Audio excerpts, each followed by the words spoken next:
Hello students, this is Amrit and you're watching the channel Amritsra Ielts. Today we are going to do listening test of 1st May 2023.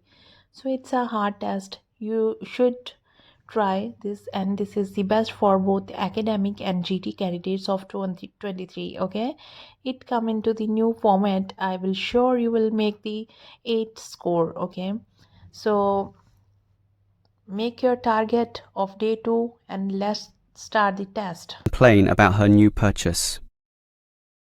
First, you have some time to look at questions 1 to 5.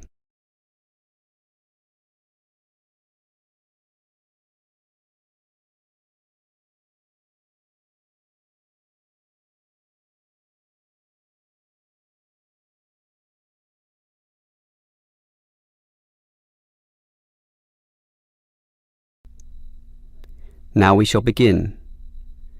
You should answer the questions as you listen, because you will not hear the recording a second time.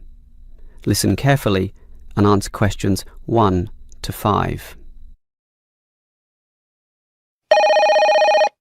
Hello, is this the Dynamo Motorcycle Company? Yes, it is. How can I help you? Well, I have an instruction manual here for your new electric motorcycle, but I'm not satisfied with the purchase at all. Well, I'm sorry to hear that. But don't worry. I'm sure we can sort this out. Before we do anything, can you tell me the model number? At the top of the instruction manual here it gives the model number RTY34. TY34. Okay. Now, what's the nature of your complaint? It's many things actually. The biggest problem is that you say in your manual that the battery will take the motorcycle 30 kilometers. That's right. Well, it's lucky to take me 8. The battery is usually flat by then, often leaving me stuck at the side of the road. Are you sure you're charging it correctly? I'm fairly sure. I follow all the instructions and plug it in for a long time. And are you sure you charge it for the required 3 hours? I charge it until the charging light goes off, and that's 2 hours, so that should be enough. And there's a serious design fault with this motorcycle. When you're riding it, there's no meter to show you how much power is left, so you actually don't know when the machine is going to stop working. There's a voltage gauge. Yes, but that tells you nothing. The needle fluctuates about from 55 to 45, so whatever it says is meaningless. According to the manual, you're meant to charge the battery if the needle falls under 50 volts. But even when you charge it, it can go below 45. As I said, the needle just waves all over the place. The result is that I'm always worried that the bike will leave me stranded in the middle of nowhere. Well, I'm sorry about that. Sure, but what are you going to do about it? Unfortunately, we don't have a refund policy, but if you take the bike to one of our shops, our mechanics will look at it. Perhaps there's a problem that we can fix. The gauge, for example. The other problem is the battery. I actually weighed it and it's almost 6 kilograms, yet you say in your manual that it weighs only 3. I can barely pick the thing up, so it's not 3 kilograms at all. Maybe you purchased the wrong model by mistake. I doubt that very much. Basically, I think I've been defrauded and I'd like to know what you're going to do about it. All right, I'll put you through to our complaints department. Before you hear the rest of the conversation, you have some time to look at questions 6 to 10.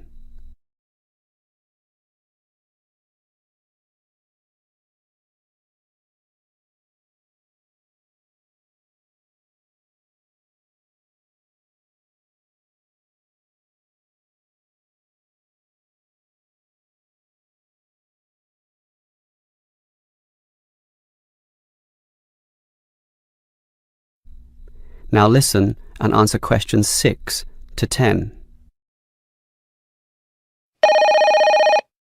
Hello? Complaints department here.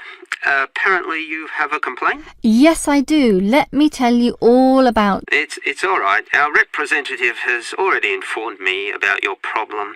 It's probably just a misunderstanding. I'm sure we can work something out. Right now, I need to take down some details. All right. Can I have your name, please? Jessie Parkinson. That's Jessie and Parkinson, Parkinson. Parkinson.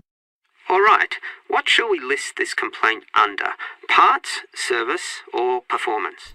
Well, the meter isn't accurate at all, so that's parts, isn't it? Yes, perhaps, but you do feel more generally that the motorcycle doesn't meet the operational standards as advertised, so it's probably better to tick performance here.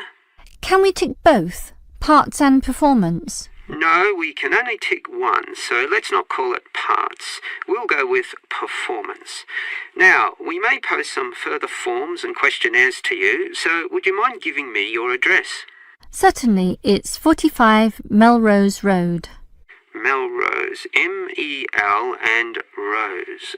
Okay, now, your phone number? Just use my mobile phone. That's 0928 982 453. 453.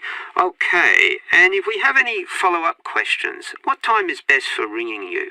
Morning, afternoon, night time? Well, I work as a secretary from 9 to 5, but I do get a lunch break which gives me some free time. This break used to be 12:30 to 1:30, but then it changed to an hour later, so it's best to ring me at 2 p.m. since the break now starts at 1:30. All right. That's all for now. We just need to do our own investigation, and we'll probably ring you back tomorrow. I'm sure we can get to the bottom of this. That is the end of part 1. You now have half a minute to check your answers.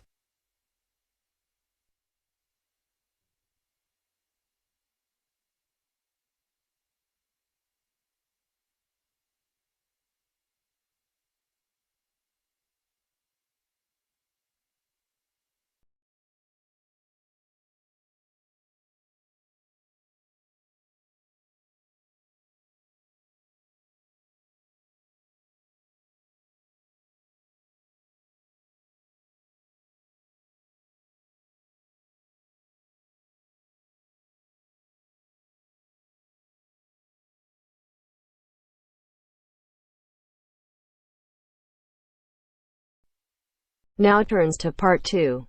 Part 2. 2.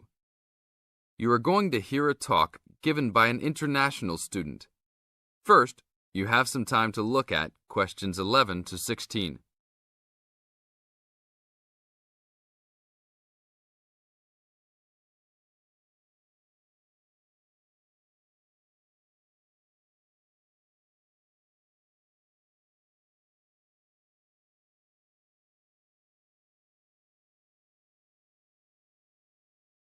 Now listen to the tape and answer the questions.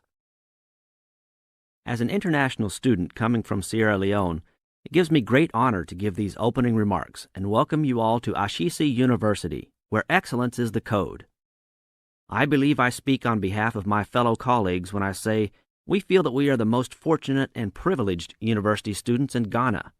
You may ask, what is the basis of such a conclusion? And I will simply say to you, in which other tertiary institution in Ghana do you find the same level of IT infrastructure and facilities available to students? Where also do you find such a low ratio of students to lecturers and computers? In which other educational institution do you find 55% of students on some sort of financial aid, who in addition enjoy services and benefits such as job placement after graduation, on-campus employment that pays above the minimum wage, a supply of textbooks, and access to online databases?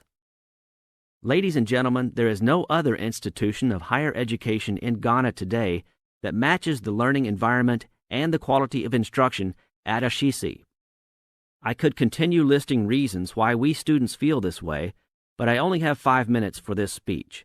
Believe me, I could go on for hours. At Ashesi, everyone is considered a leader and is treated special. Ashesi equips us with the necessary determination, strength, and belief in ourselves to be able to achieve our goals.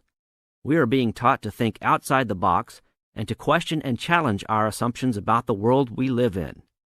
This, ladies and gentlemen, is one of the benefits of a liberal arts education, which seeks to broaden our intellectual capacity.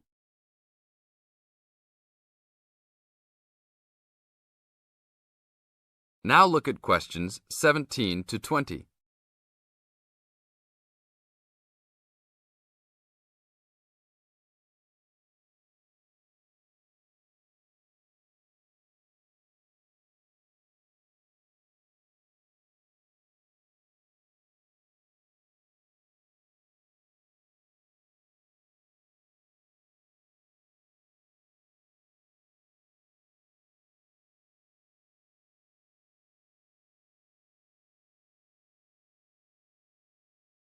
As the talk continues, answer questions 17 to 20. At Ashisi, we are also exposed to real-life situations and learn how to deal with them through a practical and vigorous academic program, as well as various seminars in which prominent leaders in their professions are invited as guests to interact and share their knowledge and experiences. Some people, even some of you in this audience, may believe that tuition at Ashisi is too high, but I say to you that the students here are unanimous in saying it is worth it. Not because we all come from well-to-do families, but because when it comes to one's education, you need to aim at getting the best from the right place. One's education defines who you are and what your perception of life and society will become. Ashisi offers us a top-quality education which meets high international standards. This is due to the strong linkages the school has established with three of the very best schools in the United States, namely Swarthmore College, which is ranked as the best liberal arts school in the U.S., UC Berkeley, and the University of Washington. In addition, Ashisi has recruited an excellent faculty consisting of lecturers from various countries, including Ghana, the UK, and the United States. These lecturers are among the best in their respective academic fields. I believe this is the school's greatest asset, a strong and knowledgeable team dedicated to achieving successful results from their students and who also love their job. I would like to end with a personal message. My fellow students, because we are among the most privileged in our society, we should take responsibility for our own destinies, make our parents proud, and create a legacy for those that follow us and Africa as a whole. We must give back to our society after completing school and achieving our goals in life, which I believe we all can if we properly utilize our time and take advantage of all that is offered here at Ashisi. That is the end of part 2. You now have half a minute to check your answers.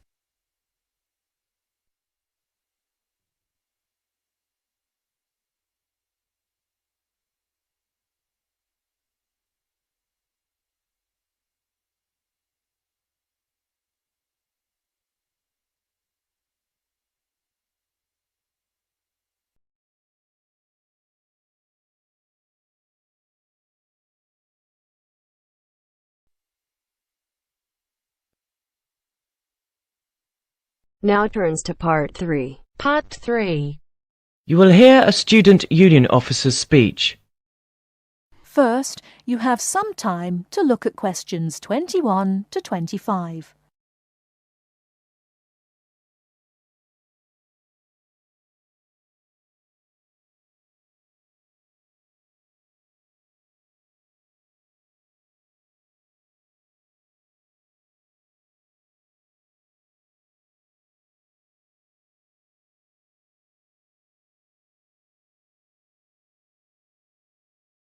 Now listen carefully and answer questions 21 to 25.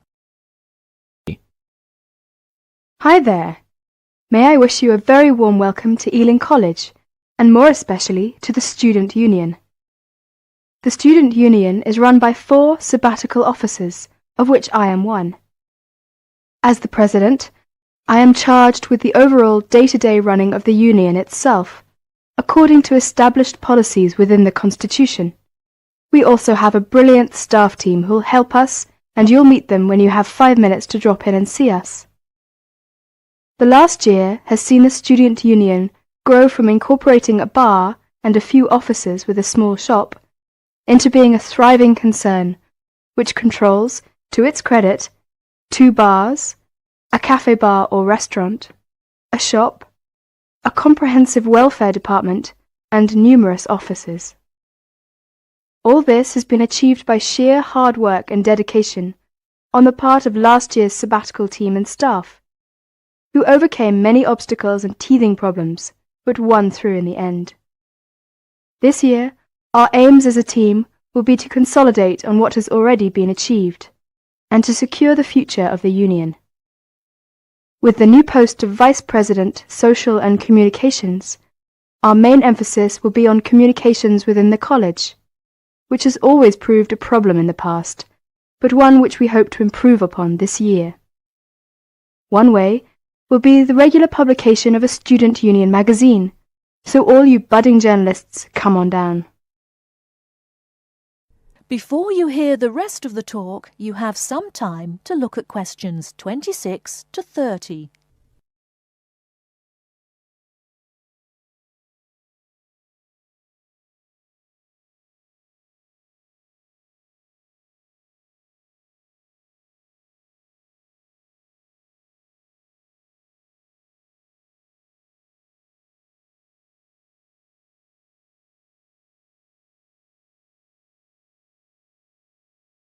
Now listen and answer questions 26 to 30. We are very aware that a lot of you have never had any contact with student unions before, and don't know what they are or what they can do for you. So basically, here's a quick rundown. If you have any problems at all, either when you start college or throughout your time here, don't hesitate to drop in the SU office in the North Building and see Pat, our office assistant. She will be able to help you with most of your day-to-day general inquiries, or if she can't, she will direct you to one of our staff who can. Myself and the other 3 vice presidents are here every day, and if you need to see us, just fix a time with Pat, and we'll be only too happy to help you. By the way, queries or problems can range from a late grant check, finding a place to live and academic matters, right through to the best places to eat, directions to the bar, or somebody blocking you in the car park. We'll give anything our best shot. Please remember, while you're at Ealing, that going to college is not just about education. Make sure you enjoy yourself as well, because believe me, time will fly once you're here. Ealing is a really good place to live, as there is lots to see and do. And don't forget, the metropolis of central London is only 20 minutes away by tube. Finally, the Student Union is an organisation run by students for students. So if there is anything you don't agree with, or you have any new ideas, please come along to the Union General Meetings and don't be afraid to speak up. Or you could give up a little of your time and stand for the Executive Committee, which is made up of students who help us out with lots of interesting things. I would like to take this opportunity to thank all the sabbaticals of the last 2 years who have worked so hard. My very special thanks goes to Winston, Martin and Peter and all the staff who not only did a great job, but have been my good friends as well. Lots of luck and success for your year at Ealing. Work hard, but play hard as well. That is the end of part 3. You now have half a minute to check your answers.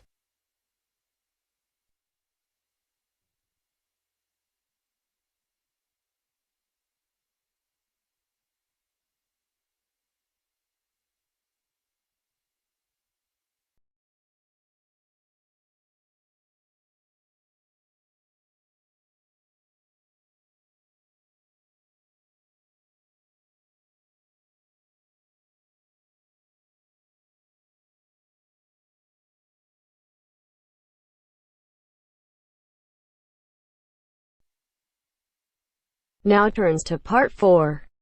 Part 4.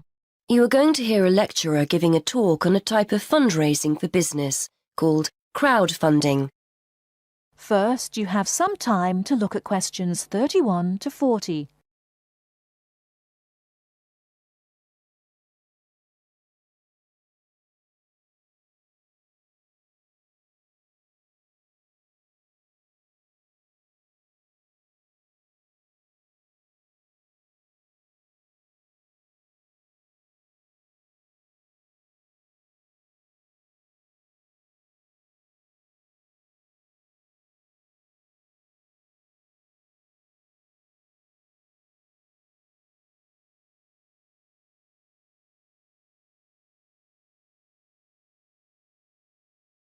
Now listen carefully and answer questions 31 to 40.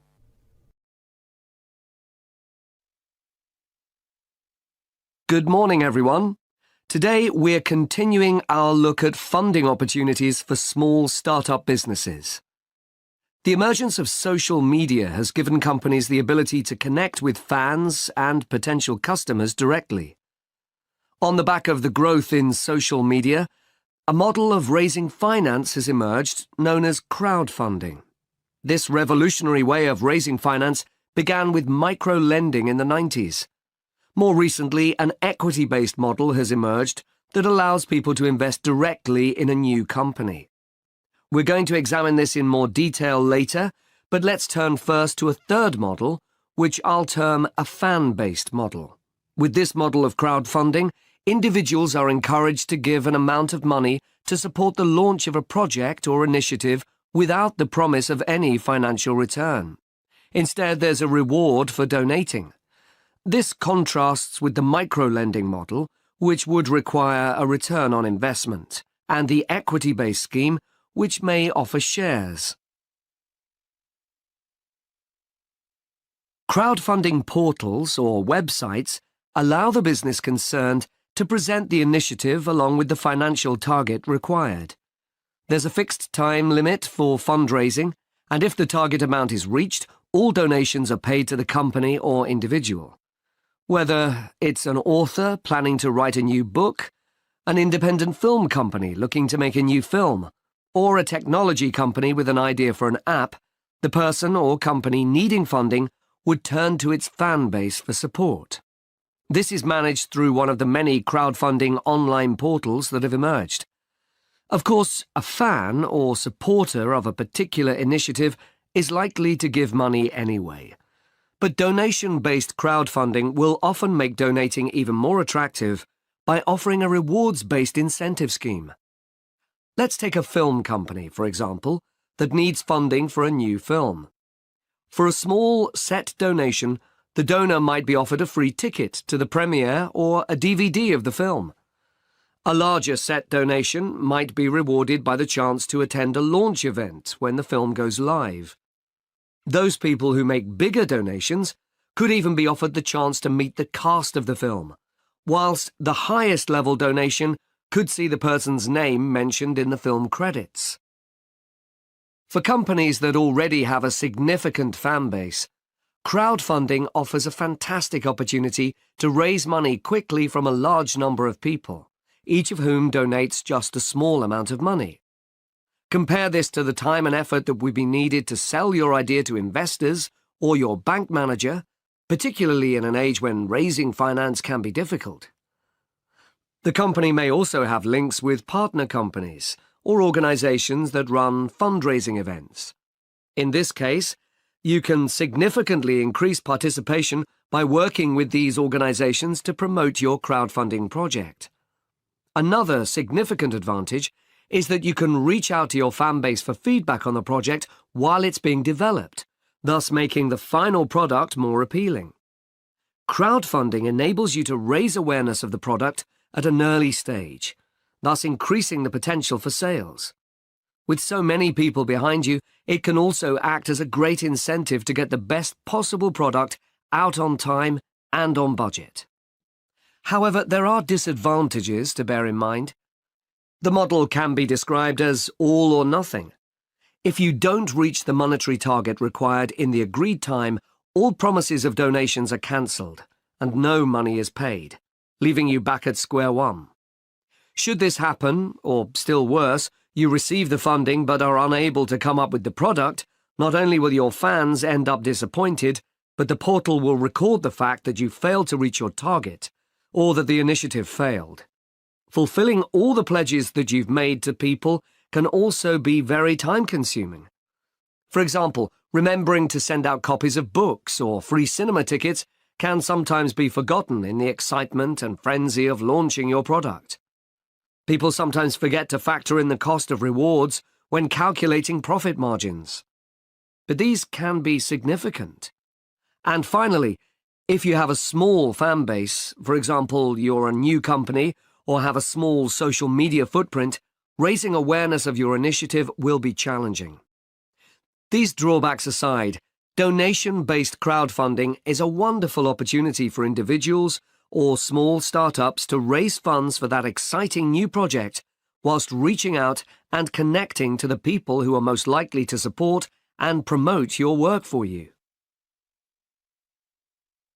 That is the end of part 4. You now have half a minute to check your answers.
Thanks for watching the full video. Please do subscribe and share also.